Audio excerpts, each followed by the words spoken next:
supposed to behave this way and act this way, and kind of put all of these versions of self in play. It's really not wrong. It's the dance we do of duality, but there is another level in that dance and up leveling, which is more of that integrated wholeness, right?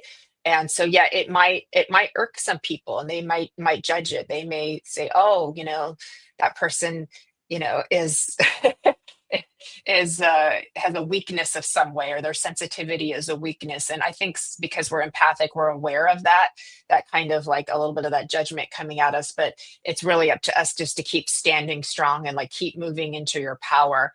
And the gift, I think, is we give other people permission to do it. When we do it, if we're courageous to stand in our vulnerability, then we give other people permission to do it as well. And then there we go. We're going to start to get a critical mass. That's where we're going into ascension and evolution. We get that critical mass of authenticity and open-hearted love. Boom, there we are. Yeah, yeah. The authenticity and the courage, that all comes from the heart, and we have to be feeling our feelings, and we have to be feeling what's important to us, because we know what feels right and what we should stand behind, and that's what breeds authenticity. It's like, this feels right. This is where I stand. So you have to process all these things sometimes that we've been raised not to process. And there was another thing too, that kind of flew in. Oh, it's flowing out of my head. But it was basically like, maybe it's inspired by what Courtney says. She says, no one is a professional at life, and a lot of things are taught to us. I teach and research. Teach and research yourself how to love thyself. And yeah, like, we are all in this together, figuring it out. No one's an expert at life, and maybe someone is profoundly wise, but we're always figuring it out, and we never know what's on the other side of why we're here truly, right? Other than maybe it seems like we're here to learn and improve. It just, everybody hang in there, like, be nice. And there was something I was gonna say and I can't remember it. And I'm gonna be kind to myself and be like, that's okay, I forgive Yeah. Yeah, myself. let's be kind to ourselves and each other. Like, kindness is a really good tool to have in your toolbox. To be kind to ourselves and be kind to each other. Yeah. It boils down to a simplicity, but we have those moments where we've, been in the drama of things, and then all of a sudden we kind of come back, out of the trigger, out of the fight we were fighting, or whatever that was, and what an adventure that was. So we'll give the adventure credit, and then, but then we drop the weapons of protection, and then we're back to our heart again too. And that's just like, okay, we're all here, love and be loved, like to love and be loved. And we see that when there's very monumental, life things that are happening, where people become very nice to each other. Like if there's a world event, that everyone starts to kind of like come together, at least for a little while before they start arguing about other stuff again too. So life events can be that way.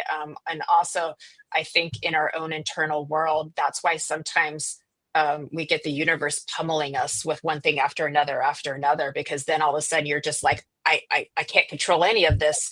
Here you go. It's like a Jesus take the wheel. God, I can't control, higher self, whatever. I surrender. Like, and when that happens and the magic comes in, you just come back to self. You come back to home, come back to love. Beautiful. Yeah. Yeah. I, Yeah. you helped me kind of just talking, remember too, what I was thinking prior, because you were talking about love and, just opening up and just better patterns. And when we are in our power and we learn how to be in our power, we teach other people how to treat us. So someone might be coming at us with disrespect or misunderstanding, a bunch of other emotions. And if we are in our power, we go, hey, like, what's your intention with that? Or, what result were you hoping to get? Or this is, what I find respectful, or this is what I find loving. And you generating that energy they are just, it's energetically by law. If they are engaged with you, they have to respond based on the energy that you gave them. And maybe you just, send over a little bit of more awareness or more self-respect, and it doesn't change the whole conversation, but let me tell you, it does change the conversation.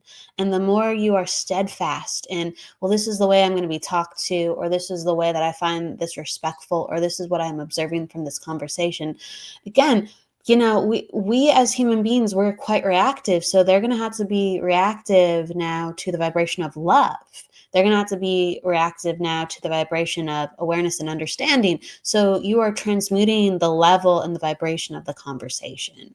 Again, we can't make anyone ultimately think or feel, but we can definitely always influence. And it's pretty powerful when you can start to influence from that level as well. Yeah. So because then we know ourselves so well and we hold ourselves so well that we're able to respond instead of react in our own pain cycle with our own, form of protection. Because then it's just pain cycle, reacting, creating this big dramatic scene, on the stage of life and all of that too, right? But when you're able to learn to respond in a different kind of way that at least alerts the person so that they can kind of see, catch themselves in the act, so to speak, too. Then they like, oh, you've changed the energy, you've changed the dynamic too. So, and, in the end, we're all, hurt little people, coming out, trying these different things. And so when we remember that too, it helps. It helps. So these are all, a lot of different ways that we're learning how to step into our power, because we hear that term. Well, what does that mean? Well, I think we're kind of like unraveling the thread of what that means to step into your power here today. Yeah, I agree. Like Evelyn says, you teach people how to treat you. Absolutely. And we're all Yeah. unraveling as an individual and human species what it means to be human and how we want to uphold those standards. Right.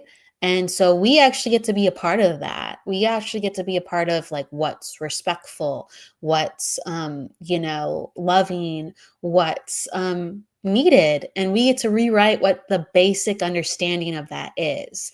The basic understanding used to be like maybe in the 50s, oh, I don't have to tell you I love you, you're just going to see it by my actions, right? And nowadays you hear people much more say I love you. It's more of a commonality. Is that needed? Maybe not. Sure. Well, I'm just giving a random example, but we get to choose what the new normal is. And if it is more functional, healthy, and happy, like let's be a part of that. We get to choose how we teach others how to treat us. And so let's do that as a human race. I love Courtney's giving love. I love how she's like, I've had brain farts lately. Yeah. Yeah. Sometimes when we're tired, things flow in and out, or with spirit, like spirit will put something in our head and then go and on to the next. And we have to like kind of keep up. It's a good time. I hear you, Courtney. It's a good Yeah, time. when we're in that psychic space, you just can't hold on to memory, It's like we just don't hold on to memory when we're in that You space. It's like practice. You it's very close practice. to like the Right. dream wherever we are in our brain waves too. So yeah, the Like a memory dream. is like one of the things that people in our business tend to talk about. We seem to lose memory. It's hard to retain things, like we did before. And it's like, oh, we were in that space, it's all gone now. It's like being in a trance. Well, it is really. It's hard. It is like being in a trance, and Yeah. Yeah. it's hard to retain things that are not even for mostly ours. Like the spirit world's impressing that on us. A guide's impressing that on us. Maybe someone else's energy in the comments is making us inspired to talk about, these things. So some of these things are ours, and some of these things are just floating around. And so how are we supposed to remember something that isn't even from us? Yep, that's true. That's a thing. It's really It is a thing. Yeah. Yeah. it is a thing, It's like how I wish I could remember all the details of the beautiful readings that I've done for people, especially if they've come back to me and I have to explain when I'm in that space. I'm not holding on to memories, but they will remind me. It's like the spirit person. If I've already connected with them, they'll remind. Remember when I showed you that? Remember, and I'm like, Oh yeah, yeah, yeah. Because it's not really lost. It's somewhere there in the grand cosmic spectrum of reality, and so we can still connect back to it, but it's not in the upfront memory system for sure. Okay, Jessica, dream of an orca while swimming with it and petting the orca, and you ended up being the orca swimming in the ocean and got stung by a jellyfish. No, don't get stung. It's What does it's that such a cool mean? dream, though. I mean, just to It's a fun become the dream. orca. Well, Wow. yeah. I love She the became the creativity orca. of her subconscious mind is super creative. Well, to me, I'm not saying I know completely what's going on with this dream because dreams are so they act out parts of our out they act out parts of our own subconscious. So this definitely means something to you, Jessie Cat. So hopefully this sparks some of the understanding when we're talking. But it's talking about how you were swimming and petting an orca, and it sounds like a lovely thing, like you were connecting to this creature that you found lovely or sacred, and then you ended up becoming what you were giving attention to that you thought was beautiful or sacred. So rising in your energy, rising in your knowing of yourself and your capabilities, like these other aspects of you. And this is all in the ocean, and water is all about change and flow and allowing yourself to be. And so it's to me, as you're ascending and evolving and allowing yourself to be, there's people who sting you, or there's situations that are painful, or they're causing you to recoil because you're like, ouch, I just got stung by a jellyfish as I'm learning to become this amazing next level Yeah, being, and I'm in yeah, pain, right? And so it like stops sometimes our ascension, or it makes us go, oh, I'm not sure if this is actually so great to be the orca after all. So it's just acknowledging that, whether it's representative of someone else or a part of you that's really afraid and hurt, it's acknowledging that that is a path of one part of you learning how to take what sometimes hurts and still be swimming and free and majestic like the orca, and knowing that's part of the process, but it's okay to be stung sometimes. That's yeah. how I I love feel. that. That was good. Yeah, because it feels like it's hitting her in the head, right? So that's like the Ooh, mind, you're like the exactly mental, right. the mental shift too.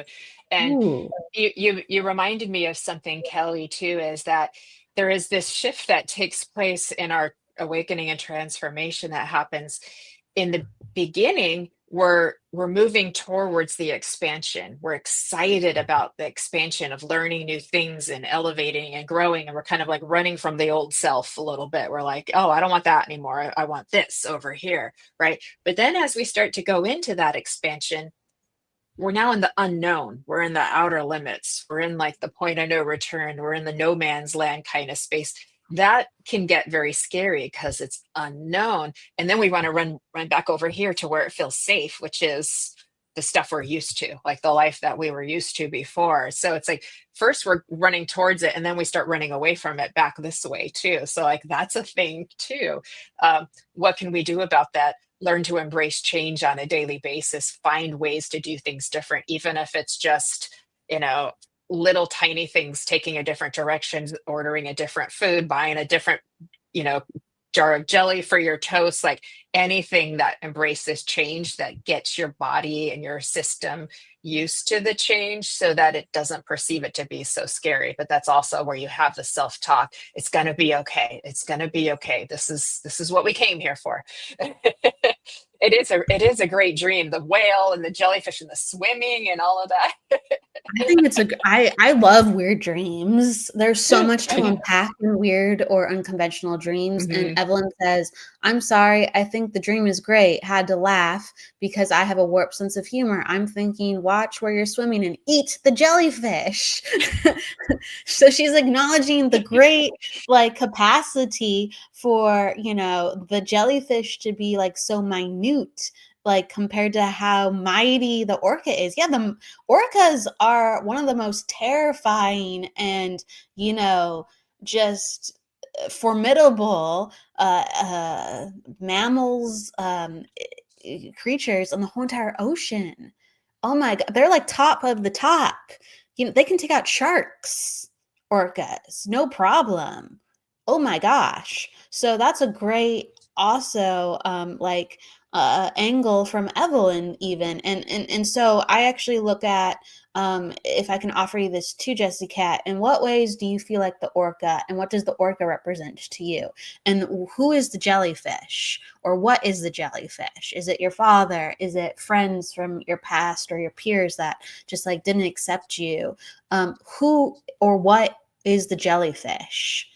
And start to fill in those blanks. But I love Evelyn's like interpretation of why don't you just eat the jellyfish? Like that's what an orca would do. I think the orca would do that. That makes sense. Yeah. You know what you made me think of too, Kelly, is that um, there I think there is this perhaps expectation or thought or belief that if we get to a certain place in our life, we're never going to ever feel sad again, or we'll never feel pain. It's just going to be 24-hour bliss, you know. And I know that sounds great, but even, you know, some of the most expanded beings on our planet, you know, people who have reached really high levels of spiritual awareness, they will probably never say they've just completely arrived, like that enlightenment as this like final arrival. I don't think that exists, because we're always going to be expanding. And so even, you know, what we might call a very spiritually aligned elevated person is still going to feel sad sometimes, still going to feel grief sometimes, is still going to have a memory show up that makes them cry sometimes too. So here you have this big orca and this little tiny jellyfish that comes in and says, yeah, you're still human. And that's okay. Like just an additional, like, you know, way of looking at it. So I'm so happy she shared her dream with all of us, because we've been able to look at it in all these different ways, and then we can apply it to self too. That's We're really these cool. spiritual eternal beings and we're actually really really powerful and we're always coming Yeah. into new ways of learning our power. But Courtney said it beautifully, even something so strong can still be hurt. Like we're eternal beings, but we still, Yeah. especially in this realm and in this dimension of matter and physicality, like we're supposed to process the experience of being Mhm. hurt. Yeah. We are these things. We have to experience these things, Yeah. and it's not easy. It's not Yeah. easy. We came here for duality, for contrast, to feel all the emotions, even the darker ones, you know? And why do you think you like listening to sad songs and you get so into that sad song and you're like, oh, because there's a part of you that is loving that experience. I'm experiencing sadness. This is so cool, because over here I don't get to, you know, and we're like, no, no, you know, but it's like we did come here for it all, you know, for the whole what is it, kick came and caboodle or something like that, some expression, but too. The whole And so caboodle. yeah, something like that. I can't, you know, there's my brain, there's my memory too. So but if we can understand that there is a part of us that is loving the experience of everything that happens, not in a sick and twisted demented way, but in a, this is experience, this is what I came for. I wanted to feel all these emotions, I wanted to have all of these, you know, thoughts and ways of feeling and different expressions. And emotions are like a big batch of cookies. There are all these different ingredients and they all start to blend together. So whatever you're feeling might have five emotions all mixed together in different proportions, and you're trying to pick them all apart and figure out what's there. You know. So Yeah, and it's hard, and like we are truly strong, but like things can make us weak, you know. And Jessie Cat is talking about how she's like, you know, figuring out how to relate what the jellyfish means and the orca stuff we're talking about. And she says, my dad is an alcoholic and doesn't want to get help, and I'm the only daughter helping everything, and I just can't. And so that's hard. that's a sting in life. That's a sting in That's life for hard. sure. Yeah. Yeah. And um all of that, I would imagine, like, you know, Jennifer identified how the jellyfish stung the orc in the head in that dream, you know, where we're breaking down that would create so much chaos and confusion of how am I supposed to handle this situation? I don't have power to handle this situation. Um, and just processing that. Um, Yeah. yeah, it's not your situation to handle. There's that, but you are going to have to handle it in the role as daughter. That is a situation that you're going to have to figure out. I don't want to say the word figure out, but experience how to navigate. Um, you're not solving their problem, but you are navigating that. You are sharing this problem because you are coexisting and you are in the role of daughter, having Yeah. to experience it too. That's Yeah. huge to deal with in Yeah. life. That's a big one. Yeah. I had this thought too that, jellyfish are also very beautiful creatures. If you see film of them, out in the water and they're floating and they're doing there and they're so luminescent, they can also be very beautiful and amazing creatures as well too. And so can it remind us to see the beauty and the light even in the darkness that may be in front of us too? And because ultimately we're all mirrors reflecting each other, we are all spirit in a divine costume and aspects of that too. So even if you're not able to hold space for your father's behavior, you can still hold love for him. You can still hold love for him, for his being, for the light of his soul, and see the beauty in him too. And pray, and pray that, and somehow in your transformation and expansion, it can't not affect him because he's connected to you by blood, by family, and by soul. You know? Yeah. So I hope that helps. Yeah. Yeah. Yeah, you Yeah. can plant little seeds. You can lead a horse to water, as Courtney's saying. You can, we talked about how influencing energy is so important, and when the greatest influence is when we actually are those things, like when we embody love, when we embody forgiveness, when we embody uh, focus or sharpness or discipline, it spills over onto other people. And we don't even have to make them conceptually understand it. They just feel it and they take on that energy. Um, and that's why sometimes generationally it feels so heavy to bear the weight of changing the energy of the families, um, vibration that we've been born into, or what is constantly overflowing onto us on a daily basis. Yeah. But I love Jennifer just said it so beautifully. You can love him. You can love him. There's always room for more love. There's always space for that. There's always, and it's like we can question how we see things, how we see the world. Do we see people in the world as broken, or do we see them on a beautiful journey and see strength in them too? And so Wow. we can adjust our own perception as well too, and just go, okay, well, that's their journey, but I'm going to love them and the journey they're on, and pray that that their experience will take a shift for the better too. Yeah, it's there's so many ways of approaching it too, but yeah, there's always room for more love. Yes. And wow, the jellyfish was neon pink. That is definitely interesting. It's inviting you to conceptualize the intensity of love, even though it can hurt. Love can hurt sometimes. Hmm. Yeah, it can. Yeah. um In the spirit world, I don't know how you see pink, but pink is the loving vibration. it's love, Um, it's love, and if it's neon pink, it's like, you know can you it's love me now? Do you see me now? Can you see me this way? Can you love me this way? And the water's dark, so it's all these emotions, deep emotions, and the darker emotions and things like that we feel. And then there's love, like going, I'm here, I'm here, I'm here, and look what color I wore today, Jessie Cat. That can't be a mistake. So there we go. I got a bright pink top on, so there you go. so yeah, we're all somebody's baby, including dad. Yeah, very, very Yeah. true. Very, very true.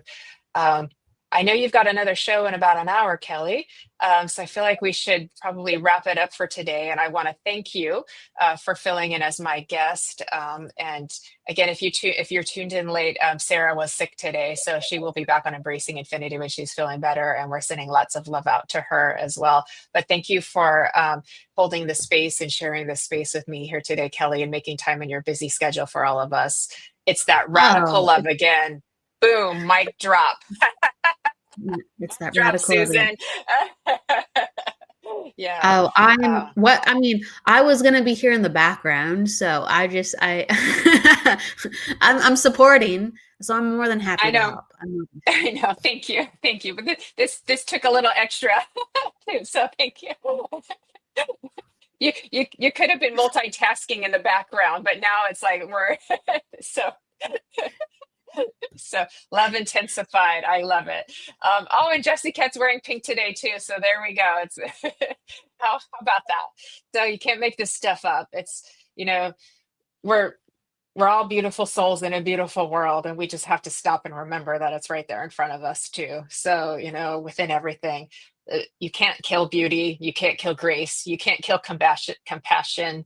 You just can't. It's like things can change form, but they're never truly ever destroyed, and towers will fall, and you just gotta build them back up taller, shinier, and add a little more sparkle to it while you're at it too. So each and every time. I'm all for that. Everybody keep rebuilding or building or Mhm. rebuilding, right? Just keep going Yeah. and like hopefully we can all help each other home.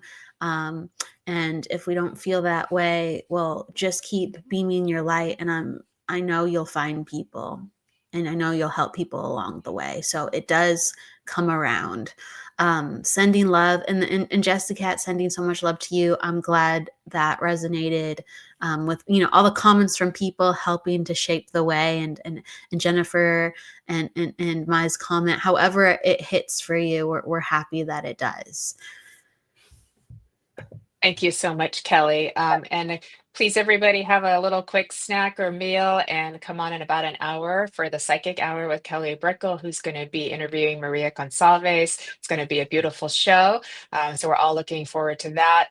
Please, everybody, live well, love you well, and walk with grace. Those steps will take you far.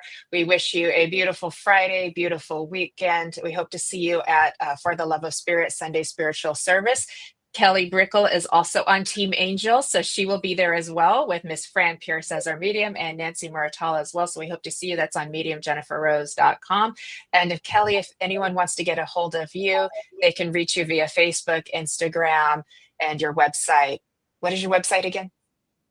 My website is kellybrickle.com. It is under construction right now, but if Oh, you okay. go to it, Okay. it will invite you to email me if you want to reach out for anything.